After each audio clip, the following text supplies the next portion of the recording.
Last week I did some crazy intense therapy, and in it, I'll just say I was under psychedelics. Great. Wait, But, after all the shit you gave single guys for doing ayahuasca, you did psychedelics? No, I love psychedelics. I do have a joke about, yes, going on any date with a guy in LA.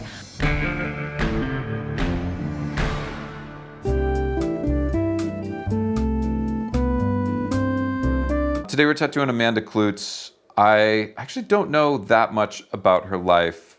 I know she lost her husband in a really difficult way in the beginning of pandemic. I talked to her on the phone the other day about what she's looking to get, and she had two kind of directions she was playing with.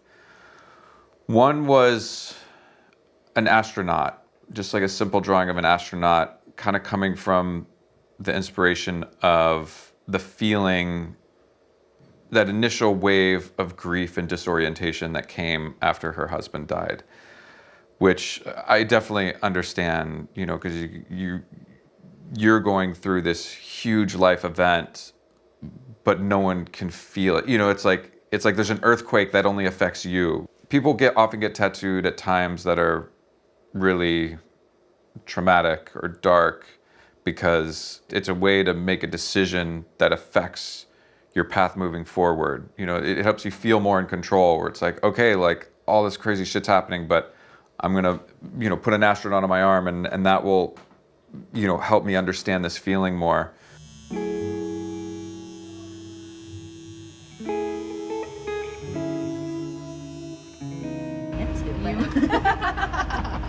Here we are.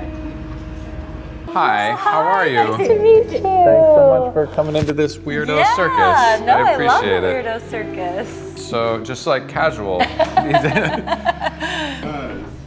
This is what you're getting right now. Oh no, we're doing shit. an edition. Wait till you see the They did the wolf. Here, turn it. Can you show it? Yeah. Hey, we did the wolf. Wow. Amanda's getting something similar, so I just wanted to show her this. Hi. Just to get it out. You'd have to like drug me intently. So I have to be comatose in order for that to happen. You know, I first came about, or like stumbled upon your world when you wrote a book about losing your husband. You've really done a lot of work. I mean, you refer to it as the grief community, and you know, and working with other folks. Super interesting to hear how, yeah, like we all deal with loss at some point. Like just if you're gonna love human beings, you're gonna lose some of them. Yeah. And so it's like, you know, how do you deal with that on the other side? Yeah.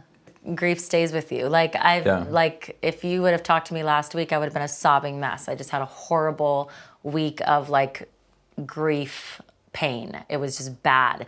From some sort of catalyst, or just No, the just waves the come waves. through you? Yeah, the waves, life. I mean, I think, you know, raising a kid by yourself and it's extremely hard because you're just always, you know, thinking about like, what would Nick would have been like, you know, or like, gosh, it would be great to have help right now and I have no help, and like, you know, or just somebody to pat you on the back at night and go, you're a great mom, or you're doing a great job.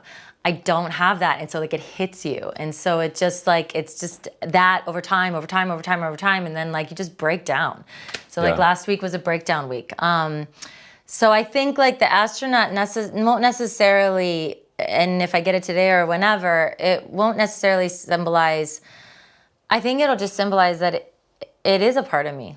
Yeah. And it will always be a part of me, and it'll always be something that I'm working on. I truly believe that when you go through trauma, the healing journey never ends. You don't ever heal out of something. It just doesn't, because your life keeps going. So how can grief or trauma stop? Like you have to keep working on it and through it because life keeps changing. Yeah.